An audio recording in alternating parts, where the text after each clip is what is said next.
Hello everybody, welcome back. Today as well we have got you another video. In this video I'll show you how you can simply go ahead and add Sam's Club card to iPhone wallet. But before that, please do make sure to like our video, subscribe our channel, and yes, without any further delay we're simply gonna go ahead step into our video.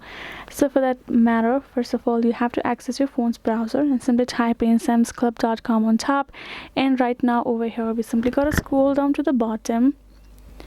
And here in this help center, tap on this drop down icon and tap on this help center, and simply go ahead, go to this search icon and type in using Sam's Club app. Simply write that up and simply search it up.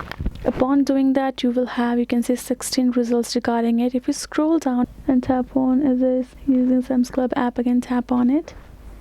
And here in this section, go ahead, scroll down to the FAQs, and here in this you can see, read it out. You cannot right now, sorry, the option was available in the past, and if your membership card was already added to your Apple wallet, it will still be there and available for use. Unfortunately, it is not available anymore for the new users. If it was previously you have done so, you're still gonna be able to use it, but for the new users, unfortunately it's not. But if in the future it's get available, all you have to do is access your browser, search it up, and you will be able to find the information regarding it. Or you can open up your app, go to the card management section, and simply you will be able to access this option of a link to Apple wallet. So that is for this video, guys. Hope this video was helpful to you all. Thank you so much for watching, and yes, I'll see you guys in our next video.